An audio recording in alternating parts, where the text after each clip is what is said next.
मृत्यु अवश्यम भावी है। जो आया है उसे जाना है। अमर हो के कोई नहीं आया, लेकिन अगर मोनू की तरह कोई जाता है तो दिल में बहुत दर्द छोड़ के जाता है। भला भी कोई उम्र थी जाने की, 34-35 साल की उम्र, ऊर्जा से भरा हुआ मोनू। अभी हम देख रहे थे, अगर कोई संकट में आया तो उनका साथ देने मोनू अपनी टीम के साथ खड़े दिखाई देते थे। चाहे कोविड का संकट हो, जब गलियां और बाजार सूने थे, तब भी दवाई से लेकर अन्न तक की व्यवस्था मोनू और उनकी टीम यहाँ पूरे लगन और समर्पण के साथ करती थी। लोगों का इलाज हो, बच्चों की फीस भरवाना हो, पढ़ाई की व्यवस्था करवाना हो, सामाजिक कामों में और सेवा के कामों में मोनू को हमने सदैव आगे देखा।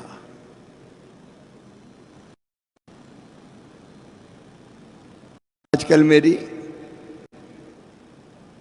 रोज मुन्ना से बात करने की इच्छा होती है।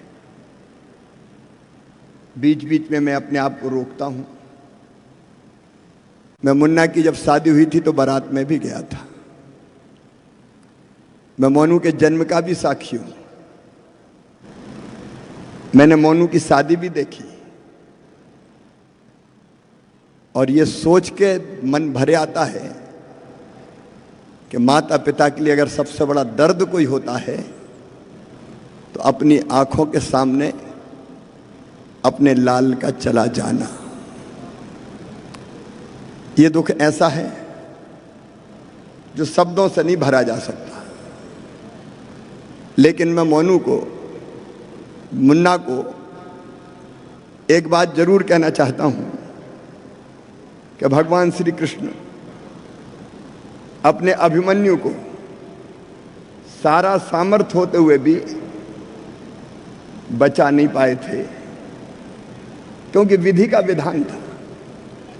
कलेजे पे पत्थर रखना पड़ता है, परिस्थिति का सामना करना पड़ता है। अब मुन्ना के सामने बाप के साथ साथ बेटों के कर्तव्यों को निभाने का दायित्व भी आया है। और इसलिए मुन्ना, हिम्मत रखो,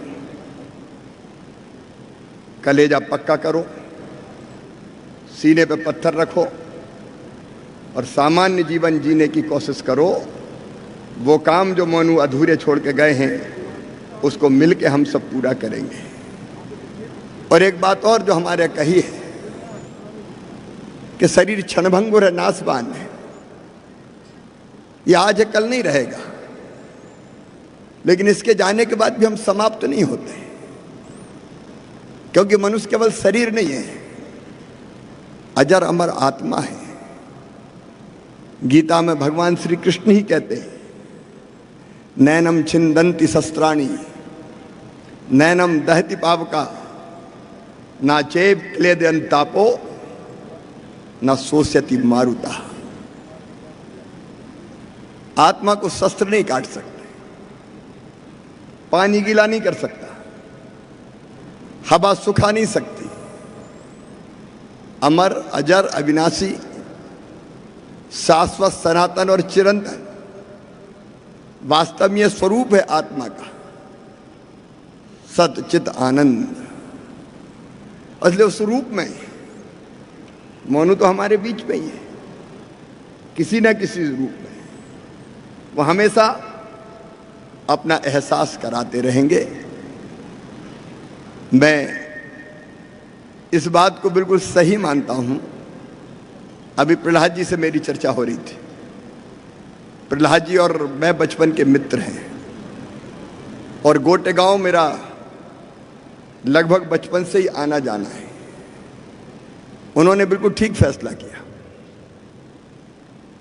कि जो एक एज ग्रुप है चाहे 17-18 साल से लेके 34-35 साल तक का। आजकल हम देख रहे हैं कोविड के बाद पता ही नहीं चलता, अच्छे भले चलते फिरते कई नौजवानों की मृत्यु हुई है अचानक हार्ट अटैक से या और किसी बीमारी से। मृत्यु की संख्या बढ़ गई है और इसलिए ये ज़रूरी है कि इस एज ग्रुप के बच्चों का मेडिकल चेकअप हो। अभी मुझे प्रहलाद जी बता रहे थे, वास्तव में ये बहुत अच्छा काम है कि हम ऐसे बच्चों का ब्लड सैंपल लें और पूरा थॉरोली चेक करें,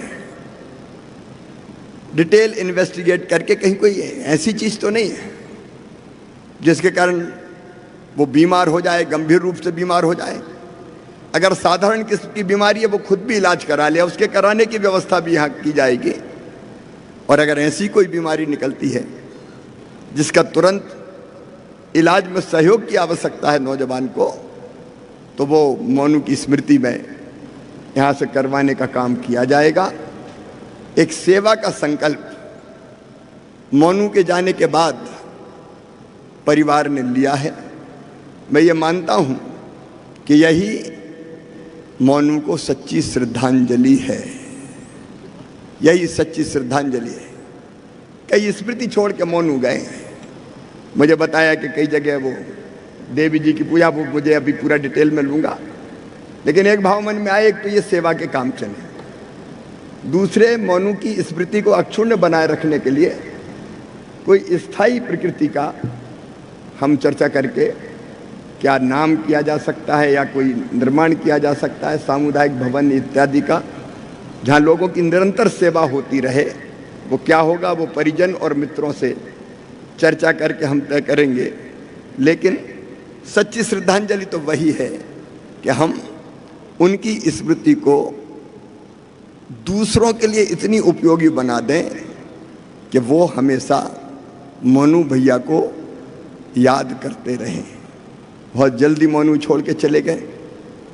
बड़े गौर से सुन रहा था जमाना, तुम ही सो गए दास्तां कहते कहते, मुझसे उम्र में बहुत कम, मेरे सामने जिसने जन्म लिया। ऐसे मोनू को श्रद्धांजलि देते हुए कलेजा फटता है, लेकिन विधि का विधान है।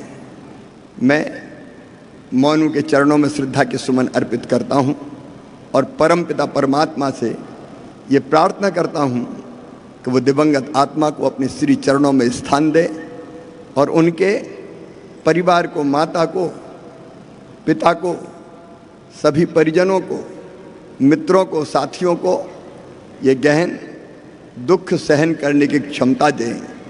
और मोनू से इतना ही मेरा कहना है कि हो सके तो मोनू फिर लौट के आना। ओम शांति।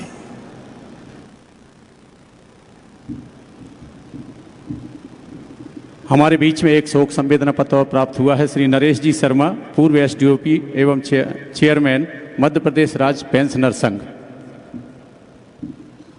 आप सबकी उपस्थिति के प्रति आभार व्यक्त करने हेतु तो परिवार की ओर से माननीय श्री पैदाज जी को आमंत्रित करता हूं। जो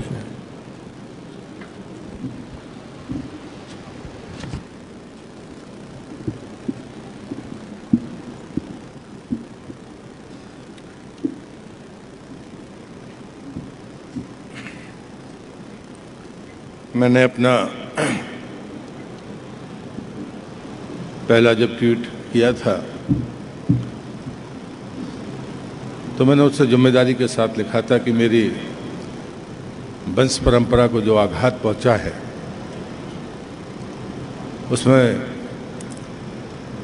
सभी लोगों ने जिस प्रकार से संभल दिया, उसके लिए मैं अपने परिवार की तरफ से आप सबका हृदय से कृतज्ञता ज्ञापित करता हूं। हम साहसी लोग हैं, संकल्प के भी धनी हैं, शास्त्र की सच्चाई को भी समझते हैं, लेकिन ये सच है कि ऐसी घटनाओं में ये चीज़ें हिल जाती हैं। मेरे आराध्य परम पूज्य वासी जी की वाणी साकार हुई है उन्होंने लिखा था कि ये दुनिया एक शिविर है, मेला है। जो भी एक साथ मानव जीव यहाँ पर आता है, मानव दर्शन के साथ समय पूरा करता हुआ वापस लौट जाता है, अपने सत्कर्म की निशानियों को छोड़ता हुआ। ये सच है कि परिवार ने जिस परिस्थिति का सामना किया है उसमें संबल आप ही है।